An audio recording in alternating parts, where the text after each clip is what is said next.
Hello everyone, this is Malika and Audrey and welcome back to another episode of Let's Unwind. This is episode 2. Thank you for all the love on episode 1. We are so grateful. We're very happy to be back and we're filming the second episode because we have something very exciting planned. Yes, we do have an interesting guest with us today. We have David in the room. Yes, David is someone who has been in the space of working with people's brain. So he's a founder of a coaching company. In the brain aimed space. to rewiring brains to transform people's lives. Literally, been doing this for over a year. Has had 200 plus hours of coaching in this space in the last 6 months, which is absolutely insane. Yeah. And today he'll be talking to us about his journey, which we're very excited to hear. Exactly. So please welcome David to Let's Unwind. Hola! Hi David, how are you? Hello. Yeah. It's really good, thank you. It's been good. Yeah. I mean, how do you feel being on this podcast today? Just to, break the ice, first of all. I feel quite excited, I think. Yeah, you guys have great energy and I love these kind of things. I love to be proactive and just get involved with things and see where it takes us. Oh, that's nice. Love that. And to start, I mean, we gave the one-liner, your description. You're a founder of a coaching company, right? You started this, we've had a few chat, prior to the recording that you started this about 5 months ago, but you've been in this space for almost a year now, because the vision of, Let's Unwind and the whole vision of this podcast is to have different people in different stages in your life come in and just have genuine conversations about, how they started, and how they're doing it, any setbacks that they faced, just being a human, right, in front of the camera and having that, hoping our audience can relate to that no matter who is it, or where you are in life, you're going to have always that few same emotions. You're going to go through that few phases of feelings and emotions in your life as well. So just you want to tell us a bit about your journey, about, how you started and what made you do the things you want to do today? Yeah, sure. So I would say I'm quite an authentic person. So I probably say too many things right off the bat. This journey started a long time ago. I wouldn't know necessarily where to start. But I've had a lot of struggles. Just like everyone. A lot of setbacks. But rather than seeing these setbacks as draining and missing out on opportunities, I really saw them as opportunities for growth and just every failure is a blessing. Yeah. And so I've been able to build this resilience to take me on the authentic path that I am on today. Yeah. And have you always wanted to be a founder? I think I only found that out during my degree at university. I was studying biomedical sciences and I just didn't connect with it at all. I found it very interesting, but I didn't feel like I was a researcher at heart. My core wasn't this person. I'm very extroverted. I love connecting with people. I'm very empathetic.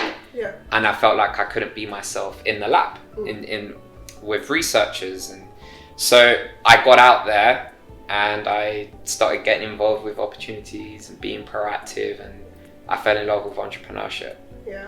But what made you choose biomedical school as well? I think from going back to the beginning. Yeah, going back to the beginning. I've always had an interest in the human body and understanding ourselves. That's always fascinated me. And my first course at university was actually psychology and philosophy, but not many people know that. Really? Yeah, and so I actually transferred after 2 or 3 months to BioMed because I enjoyed the objectivity of biomedical sciences and the biopsychological side of things.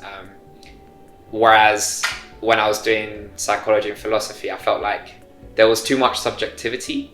Not that that's a bad thing, but back then I enjoyed more the objective side of things. But now I actually, I've grown from that. Yeah.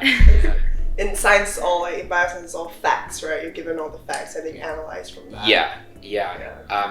It's just the way we're taught, especially in biomedical sciences. It's not necessarily that practical unless you're a researcher, right? Right. But when you study the neuroscience of coaching, Right. it's so practical. You can use it in everyday scenario, right? You can apply it all the time. So it's knowledge that actually feels useful, not knowledge that just goes into the exam and then you forget about it forever, you know? That's true.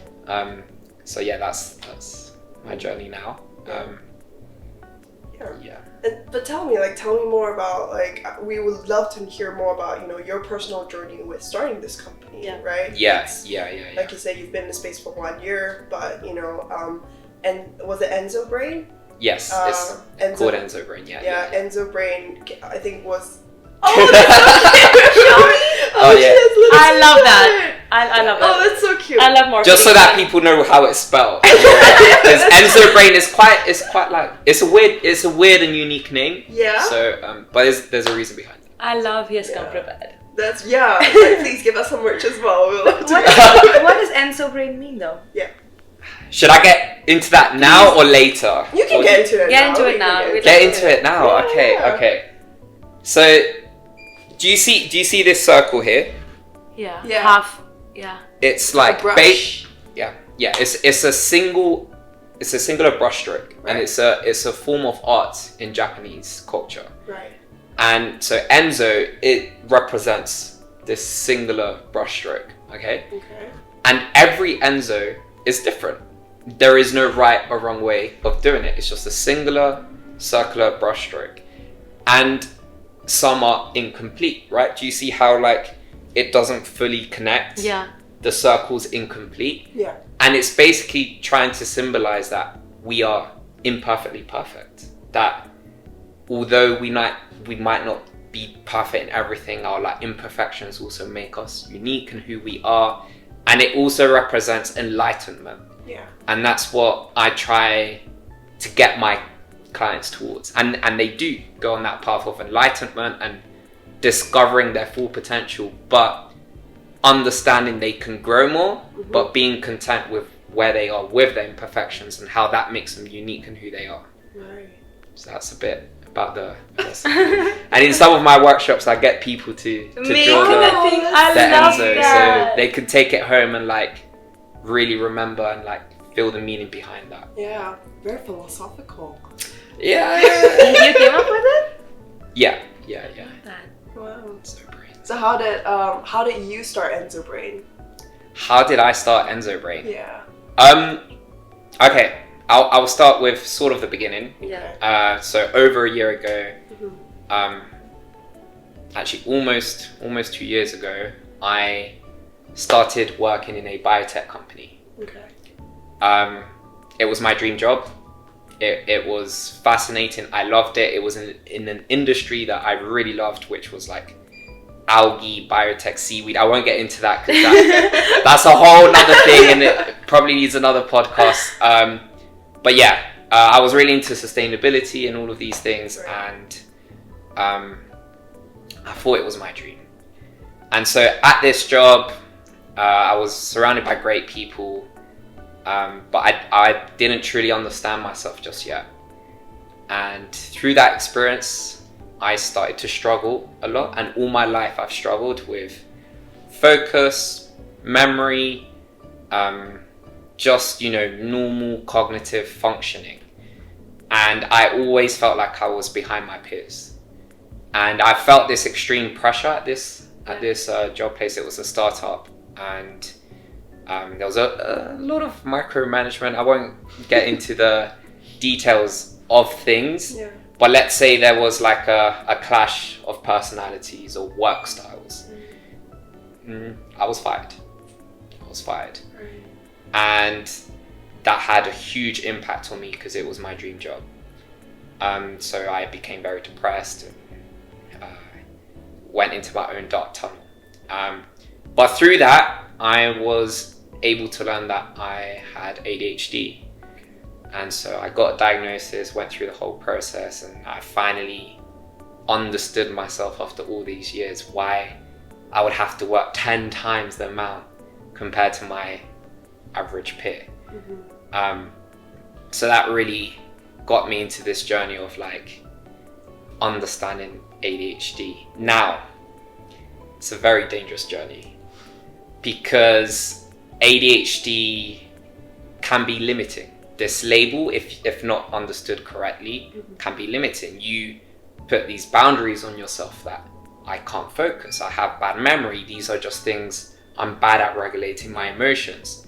And that becomes our internal script, and that becomes our belief system of the brain, and we set up these own limitations to ourselves. So although it's very validating to finally understand, oh my God, I have ADHD, that's why I've struggled, I then went into this loop of like victimizing myself, like, oh, but it's not my fault. And then I realized that this was a mistake that I did, and I wanted to get all the resources I could to not limit myself, and to realize that ADHD is not a limitation, but it's a superpower if understood correctly. So I got into a lot of training programs to improve my cognitive capability, some of the best trainers in the world, and got an ADHD coaching certification. So I'm specialized to help ADHD individuals unlock their brain's potential. Wow. Yeah, so that's what made me want to start Enzo Brain.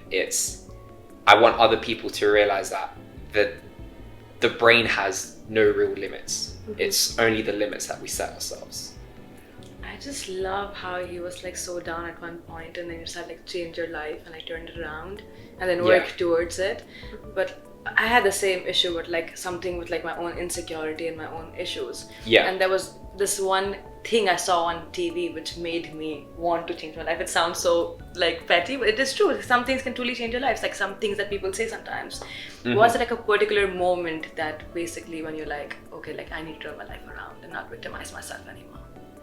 Or was it like, how did you get out that mindset?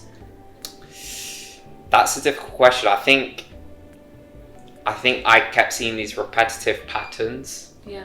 And I realized that I was developing like learned helplessness, that I felt a bit hopeless basically. And I just started to realize that this was everyday thinking of like feeling a little bit hopeless and stuck. Yeah. Like I didn't know what was the next step. Like, was it therapy? Was it medication? I tried both, and again, they were validating experiences, but they're not solving the root cause. And I think this ADHD label, it's just a category of a set of problems. Yeah. But this set of problems is shared by multiple individuals. Lots of people struggle with procrastination, productivity, focus, memory. It's not just ADHD individuals. So yes, I understand that ADHD has struggles, and I completely validate that. But it's also important to understand that multiple brains have the same issues. Yeah. So you coach. So now you're coaching focus on individuals to bring them out of that mindset of procrastination to reach the enlightenment. You said, how do you help them? Like, how do you help one to reach enlightenment? Yeah. I love that question. That's literally all my work.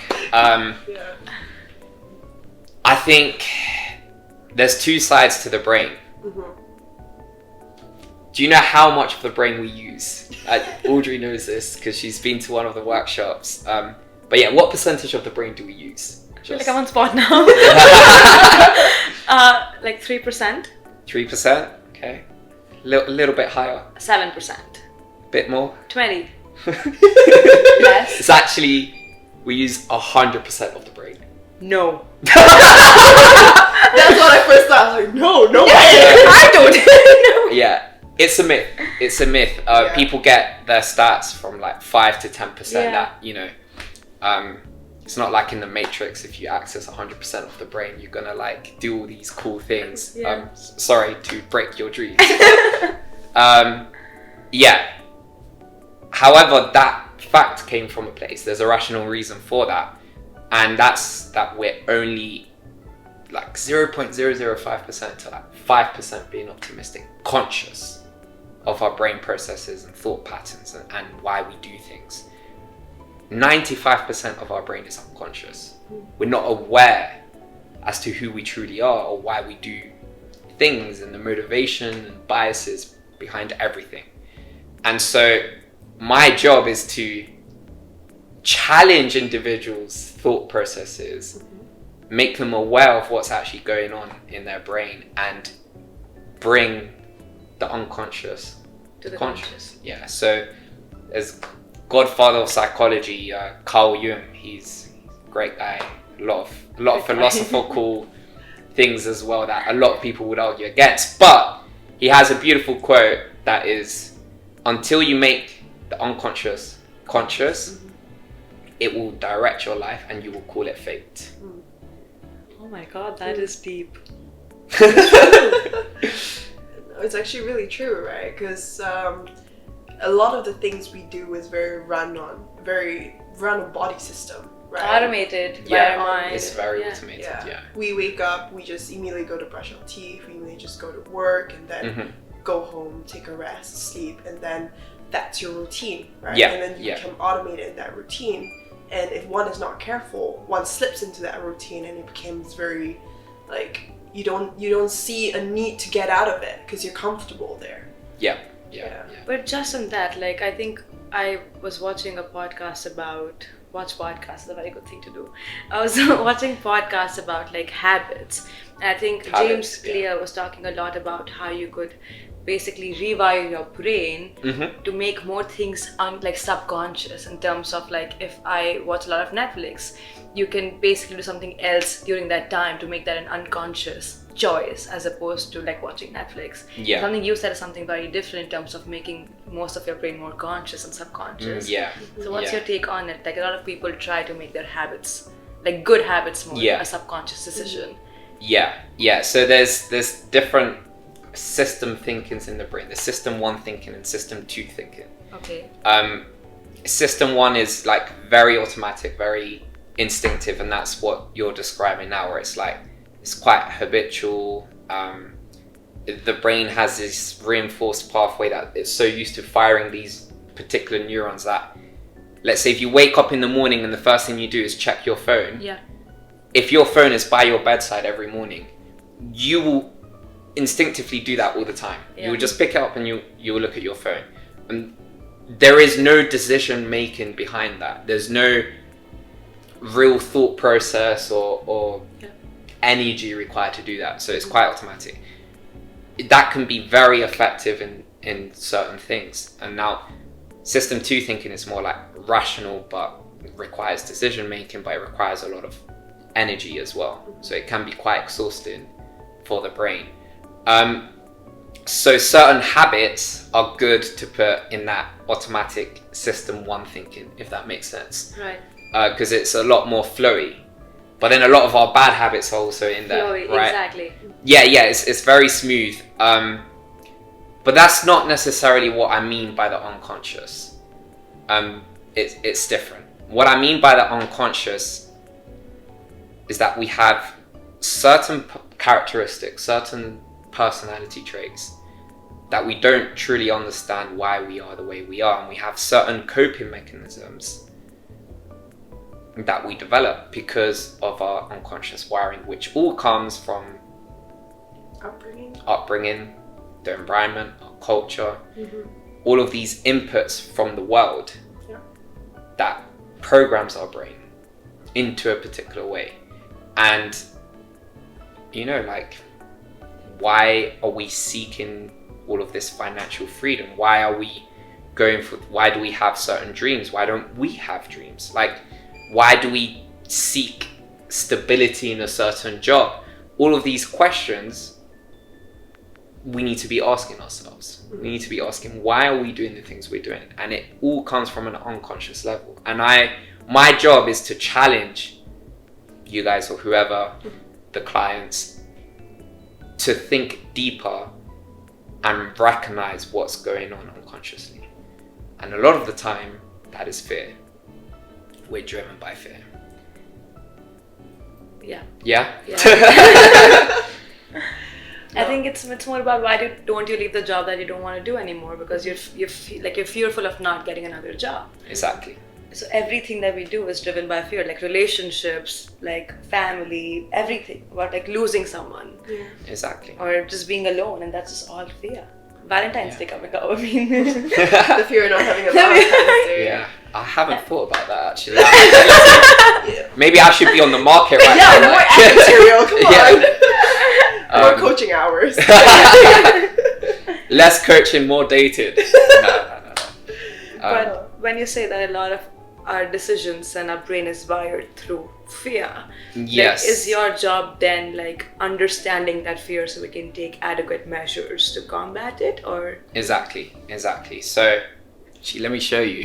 So I've got this beautiful brain prop. That's so cute.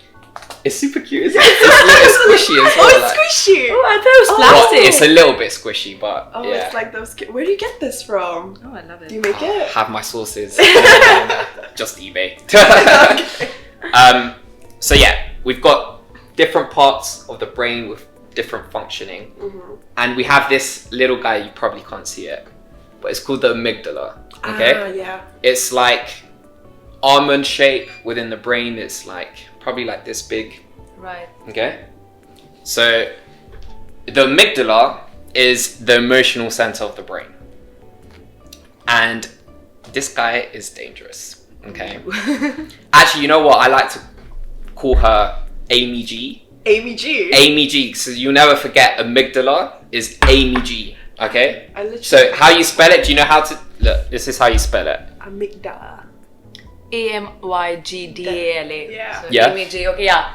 So Amy G. Just imagine like Amy G. Just vibing with that outfit. Okay. She's dangerous. In your brain. In your brain. Yeah.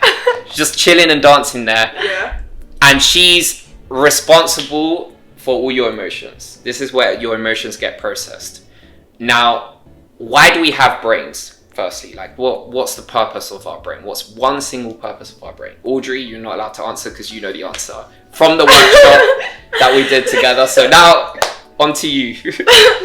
The one purpose of the brain. Oh my god. Surviving. Oh, She beautiful. got it right. Beautiful. It's called common sense, guys. Okay then. Surviving. It's to delay death Yeah. and to pass down our genes. To survive long enough to pass down our genes. That's the whole purpose of the brain. So it's an evolutionary design. Now, why would fear be advantageous for the brain? Because it'll try not to do something very dangerous because it has to survive. So you can't jump out of the window because the brain is like, I'm going to die. So like, don't do it. Exactly. So the brain stops you from doing dangerous things. Right. So this fear is an emotion. And that fear is highly prioritized by Amy G, by the amygdala. Nothing else would be of higher value. So if you're feeling happy, excited, or nervous, or a little bit sad, if fear is present, that is number one. Because evolutionary, that is the most important emotion, right? Because that keeps us safe, that keeps us surviving. It keeps us away from threats, or it helps us deal with threats. So we're driven by fear naturally. It's something very normal. So if you worry about the past or the future and all of these things, it's natural. Your brain's been designed to be like that. It's designed for survival. So don't blame yourselves for having negative thinking or fearful thoughts. That's completely natural. I think I related a lot too, because I attended David's workshop, right? So when I was listening to what all that you said for the first time, it just resonated with me through and through. Yeah. Because I'm a person who has a lot of fear in me. Okay. Yeah. Okay. But I do have a question though, because I would say for a wider target of audience, right? There are people who grew up in certain upbringings that have a better activated fight or flight mode, right? They have a better, a bigger survival instinct because maybe 100%, they didn't grow up in a privileged family, they didn't grow up, privileged and entitled to maybe a shelter over their head, or they just simply have to grow up surviving, right? Yeah. Could be in any way, physical, material, emotional. And then there are those who need to activate it less, because they've been in a more privileged position, they didn't have to activate the survival that much, Their fear is probably solely related to the things around them, in touch with them, so on and so forth. Like, how do you see the difference, and how would you give your advice to someone with greater survival instinct, who's known to survive their whole lives growing up, and change their mindset, rewire that mindset, because the fear is so great with them, right? How do you bring them out of that hole? It's very difficult. So going back to Amy G, in the brain, this little tiny thing, unfortunately, grows in size. So the more fear we have, the more absorbent it becomes, and the more hypervigilant, the more anxious, the more we start to think of the worst scenarios, because that creates a feeling of fear. The more fear, the more connections in AMG, the bigger it gets. Like a muscle. You train the muscle, the bigger it gets, the stronger it is. So these individuals might have very hypersensitive amygdalas. And now I know that sounds like dooming, especially if you're that individual, like, okay, more fear.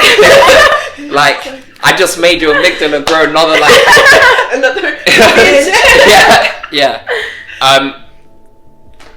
doesn't matter. You can reverse that. You can reverse that. The brain is neuroplastic. And how does one start? Where does one start if they want to take action? It begins with awareness. That's so important. Firstly, it's recognizing and getting out of that denial state. A lot of people stay in a denial state because they don't want change. Change is scary. Change is fear. It's uncertain. You don't know what to expect, and the body always prefers the comfort zone. They like comfort, and that's because your nervous system will always choose a familiar hell over an unfamiliar heaven. So the first thing is awareness. If you recognize that you're in that familiar hell and you want to change that survival state that your brain is naturally in, recognize that the brain is neuroplastic, it's capable of change, and it can turn into a thriving powerhouse. So it's surviving versus thriving. And once you recognize you're in surviving mode, now it's time to start thriving, right? And the first step, I guess the second step to recognizing and building that awareness is get involved with activities, be proactive, engage with workshops, for example, engage with communities that are on a similar journey, who are into self-development or into self-healing and growth, and really surround yourself with these individuals, because you become an average of the 5 people you surround yourself with. So be in that circle, so then you can feel inspired by others, you can be motivated by others, and that is the best second step. Then the third step, if you want to go deeper, I really think, of course it's biased, but I really think coaching is a great way to do it. And I'm not saying just me, but like any other coach. Every coach has a specific approach. Everyone has a different approach. My approach is brain rewiring. So it's quite specialist with neuroscience techniques and quite objective. But other coaches have different styles, and I'm sure they also work. It's hard to make coaching tangible. It's hard to see, how is coaching like actually gonna create results, right? It's hard to visualize that. And for me as well, like when I first got into the industry, if I want to become a coach, I need to be coached. So I invested over like 10K in just my own personal coaching to learn from the best, to get that training, because I know how valuable it is to grow as a person. You need a second perspective, because if your brain's a certain way and it's 95% unconscious, you're completely blind to the way you are. This is how you've been your whole life. You think that is it, like that this is who I am, that's it, nothing really matters. So you need someone to guide you towards that change, to lead you towards that empowering state of the brain. No, I'm feeling very inspired, by the way. I'm feeling very motivated, especially like unfamiliar like hell with like unfamiliar heaven over unfamiliar hell Hell. over unfamiliar heaven. Familiar hell and unfamiliar heaven. Yes, Love that. yes. Love that. It actually took me a while to get that. Love that. But But just you talked a lot about you need somebody else's guidance to walk you through it, and I think this is like yes, just an example. Yeah. I'm moving to Dubai. After being here for 6+ years, and we absolutely love the city. London. Okay. London. Yeah. London. Yes. And I think going is a big change. And yesterday I was finalizing my work in Dubai, and like almost in the reality of I am moving in 15 days, and that work will be my life and a big part of my life. And I was freaking out. Naturally. And a part of me knew that it's a good step for me, but I had to call 3 people to go through the same story and have them tell me, even though I know it's a good decision, I had someone else rewire my brain for me and tell, like, I don't know if it's called rewiring, but I had to be told that, listen, like, you can always change your decisions, like, it's not the end of the world, and it's something good for you. And I think after half an hour, I just immediately felt better, even though part of me already knew that. But that's actually good advice, yeah. So I do not know if that's also like something which you personally just do just to rewire your own mindset towards the situation.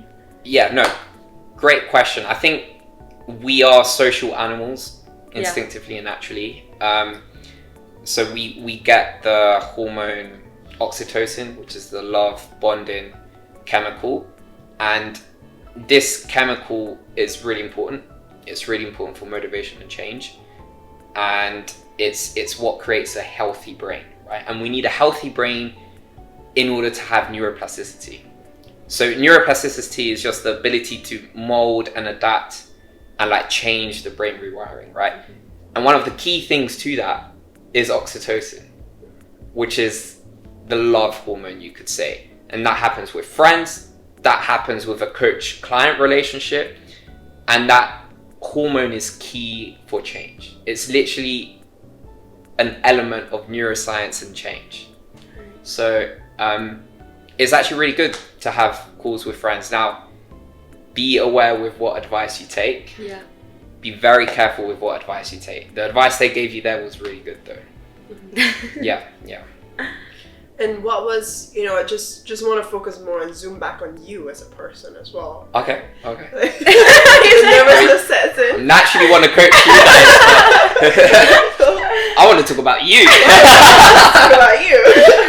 No, I mean, just to zoom in on you as a person as well, right? You talked about your journey, with your diagnosis, and that, that changed you, right? What was that moment for you where you turned survival into that you wanted to thrive? Yeah. So what was that moment? The key. Yeah, what was that key wake up call? Yeah. I think it was just like seeing that doom of like being depressed and being stuck and not having the motivation or physical capability to do things, and just realizing I was losing myself, and just asking myself the right questions of like, who am I? Who do I want to be? This isn't me right now. This is just a temporary state. I recognized that the phase I was going through did not define me. So that gave me the willpower and strength to become that version of myself that I know I am deep down. So I think that was the turn in my life of like being like, why am I doing this to myself? This isn't me. I don't want to be limited by a label. I'm so much more than this. The brain's neuroplastic. What am I doing? So like, no one's really asked me this yet, but I'll ask myself the question. Okay, sure. Do I consider myself as having ADHD now? Ooh. Because I've been able to rewire my brain from a survival state into a thriving state. And I think ADHD brains are very wired into a survival state. Right. And I think a lot of ADHDers are also due to unresolved traumas. A lot of the symptoms overlap with the symptoms of traumas. Right. So I'm wondering whether I've been able to heal that, or whatever it is that will cause my ADHD symptoms. I definitely do think that genetically and naturally my brain has ADHD tendencies, Okay. you could say. But ADHD is considered a disability. Yeah. It's considered a disability. It is not a disability. Okay. In my books, I'm empowered by it. You know, it gives me my uniqueness, my creativity, my extroversion, my like drive to do things, relentlessness, risk, you know, seeking risk and going for it. So yeah, ADHD is not a disability for me, and in order to be diagnosed, it needs to be considered a disability. Right. So in terms of the diagnostic tools, I don't have ADHD anymore. Wow. Okay. And I don't think many people have ever said that. And yeah, 'Cause- I'm sure it's controversial as well. People will be like, your brain will always be ADHD. But like, Yeah. no, it doesn't limit me whatsoever. It's interesting you say that because, you know, I'm a person who is not well informed about your area of, you know, ADHD and disabilities, mental disabilities like that. So, you know, I can't say, you know, what I know, but all I can say is, you know, like on the social media, there's so many, you know, these days there's so much information given about mental illnesses, depression, anxiety, like self-diagnosing. Self-diagnosis. It's become, I mean, pretty, you know, I wouldn't say a trend, but it has, you know, begun to pick up within the viewerships and people really talking about it. Like, what's your take on it? Like, you know, do you think it's could be controversial, but you know, it is controversial. Definitely I think controversial. It's very validating, very important, but it's also very dangerous. So it's important to raise awareness, and I'm glad people are recognizing the symptoms, but also you become what you absorb. Yeah. So if you're constantly exposed to these symptoms in these videos, you will automatically, there's a part of your brain that will filter this information as important, the reticular activating system.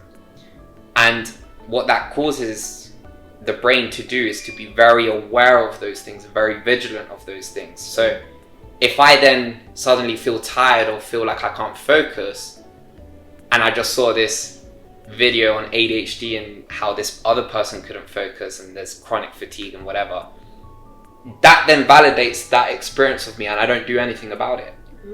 I accept that as, oh yeah, that's just my brain. So that's the dangerous part. And you become more aware of it, that actually your ADHD symptoms become more emphasized. And it's like a placebo effect. And now I know this, again, could be controversial. It's just my opinion. And again, the brain has the ability to change. So we shouldn't limit ourselves to these symptoms. I agree. I like how with just self-awareness it comes to, like, every single thing. Like, you see something and you just think that's the new normal and you just feel okay with your own actions. But if you're aware of what you're actually seeing, like, you can then actually take action on that. And I think your story is like an excellent example of how you turn something which is called a disability in the outside world to your biggest superpower. But personal curiosity, you said AMG, like, can become bigger. The AMG, the amygdala, yes. She can become big in the head. I'm just very curious. Can you detect how big she is in your brain right now? It might be stupid, but I'm very No.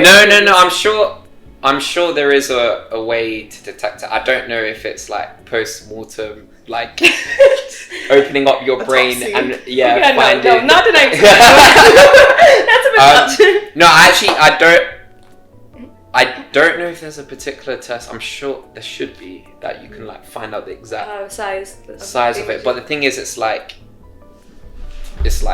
in the middle of the brain, right? So there's like you have to open up the brain. Yeah, I know. It's right deep in the middle. So I don't know how. So I'm not a neuroscientist. The neuroscience I know is very specific to lifestyle. It's very specific in terms of how to empower the brain, but in terms of like the science, the research, like the technicalities of like all of these things in the brain. I don't know everything. Don't worry, I don't want to know anymore. yeah. I'm scared already. Yeah. That's what's gonna happen to you. Yeah, already know. Let's just like move on with this topic. I think. Yeah. I think Sure. you talked a lot about like how you help individuals rewire their brain, and you have started this company, Enzo Brain. Yeah. Just very curious how this entrepreneurial journey is going, because you worked with someone else, and it did not really work out in the best way, and then you diagnosed ADHD. Yeah. Like, how is it working for yourself now? Ooh. Like, what's Yeah. that journey like? So, if there's any like entrepreneurs watching this, especially if they're like self-founded and it's just it's very challenging. It's very challenging because you don't have a routine. You don't have a 9 to 5. You have to create that routine yourself. You don't have your colleagues. You know, it's very isolating. Being an entrepreneur can be very isolating because you're working from home, or you know, you go to a cafe or anything, but you don't have this community around you. Yeah. And that community is so important for brain health, and it's so important for productivity, for motivation, and all of these things. Because we need oxytocin, we need these things. We're social animals, so yeah, it's difficult, but I've made sure I'm like proactive, get myself involved with events and like communities who are similar minded, and that's helped me a lot. And so I actually started a community called the Mindset Movement Club, where on the side of Enzo Brain, every month we do workshops, and we like build this community of individuals so that they don't feel isolated. And London's one of the loneliest cities in the world, right? So what a better place to do it in London with driven individuals who are into self-development and growth, but can also benefit from bonding with each other and feeling inspired. Yeah. But apart from, you said it can get pretty lonely, right? And how do you boost that productivity? How do you boost that oxytocin for you as an entrepreneur? Is it solely by just going to events and joining like communities of like-minded people around you? Or is there more to it as well? So that's an aspect of it. There's also a drawback to that, is that the communities sometimes feel superficial. Right. Because it's like, you see these individuals at this one event, you talk, you get to know them, but it's not enough. Yeah. They don't become your close friend. They're just like acquaintances, you could say. So I saw there's a problem there. So that's what we're trying to do, is basically like make sure we have evoke emotions with people so that they really bond closely and intimately. We want our community to be different. So I'm building that now. But apart from the communities I got involved with and feeling superficial friendships, just get involved with your close friends. Make the effort to reach out. Really schedule in that friendship time, or you know, romance or whatever. Just make sure you schedule that in, because although you lose time and you have maybe less work hours, you gain so much more in terms of productivity and brain health. So the return of investment of being social is huge. And a lot of introverts, by the way, I might trigger a lot of people, secretly are extroverted. Really? But I would say I'm not saying yeah, for every introvert. of course. But like, we need those social interactions. Social interactions naturally give us energy. Yeah. And I do understand that introverts need their own space. But why do they need their own space? Where does that come from? We don't know. It's very specific to every individual. Yeah. When you said they're secretly extroverts, Yeah. right, it's I would say probably they're extroverted to the people that they're already familiar Close with. to, yeah, that's also true. Yeah. You need that safe group where they can feel that extroversion. But David, you talked a lot about like, it's very, entrepreneurship can be extremely challenging. Yeah. And I think on social media, like for the last 2 years, I think there's this trend of quitting your 9 to 5 to start your own company and glamorizing that to like a deep extent.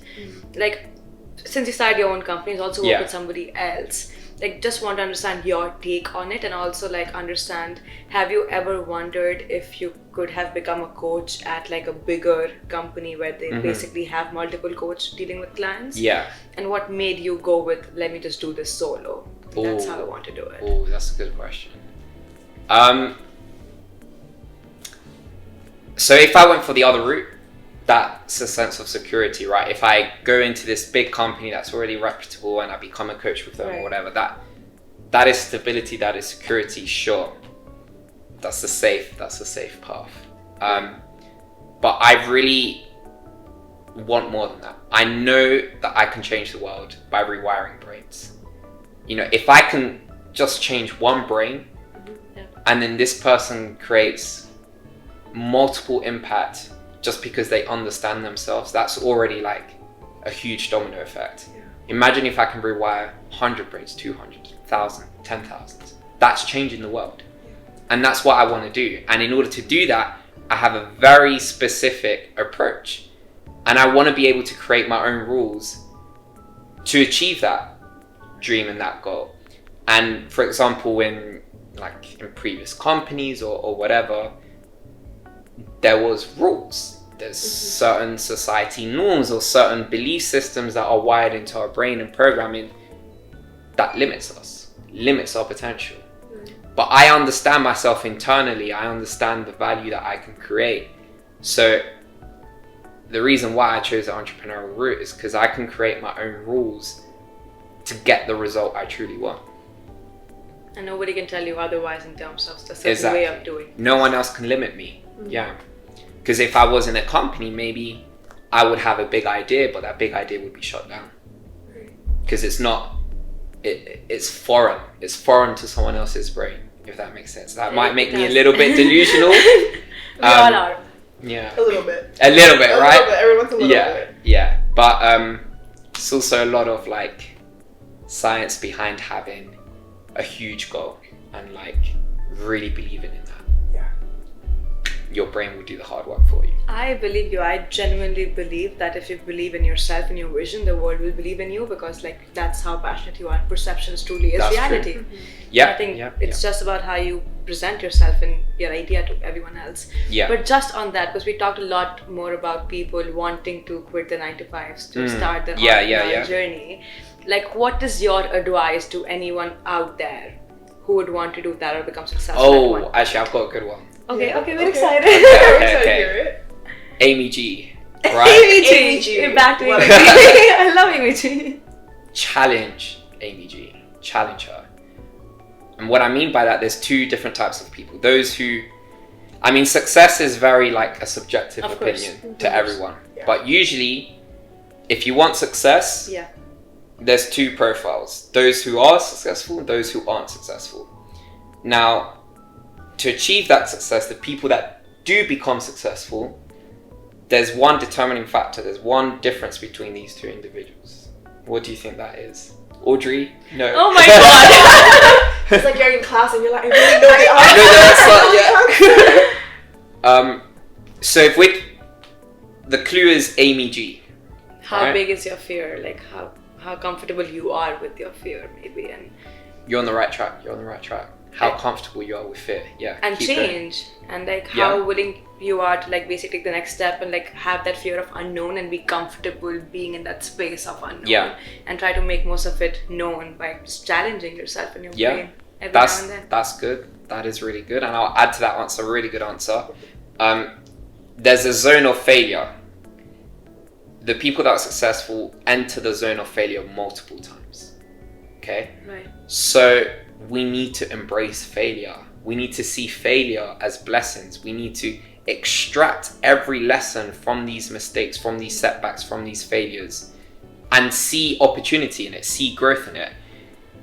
Don't avoid failure. Don't be driven by your fear of like, I need to seek stability, security in this 9 to 5 job. If your heart desires something else, listen to that. if you feel there's something missing within you, there's this void and you don't get it, and you're just avoiding that void and that problem within you by finding security and money and seeking all of these external sources, ask yourself the right questions and challenge the fear, embrace it, be content with fear. Because it's natural, we naturally have fear, but if you wire your brain to seek fear and to be okay with it, you'll be fine, and your hypersensitive Amy G will relax. she will chill out. I think it takes a long time to like get used to and comfortable with. I think it's easier said than done, but I think it starts with the small things. I do not know much. It could be extremely small. Like I think a lot of people go into that. Like people first, the 5 stages of grief, right? I think it's very common for everyone. Like everybody, even when it comes to self-awareness, people face that denial first. They're like, they blame their externalities first before they start really looking into themselves and reflecting, okay, what does this have to do with me as a person? And what can I do about it? What can I respond to it? Yeah, and I think like a lot of people get stuck in that denial, and they use the externalities as a distraction as well. Like, I'm not going to think about it. I'm just going to work. I'm just going to go out and see my friends. I'm not going to think about it. People don't take 100%. The time to self-reflect. 100%. You're bang on. Yeah. No, I feel very confident about it after today's conversation about being more aware of Amy G and like my own actions, which is very enlightening. Yeah, but I think that's the end of today's podcast.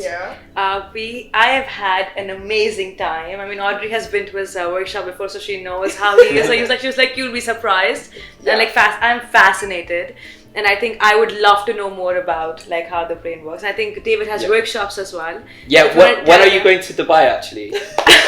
When's your next workshop? The 5th of March in London. London. My flight's on the 5th of March. Reschedule. Change the flight.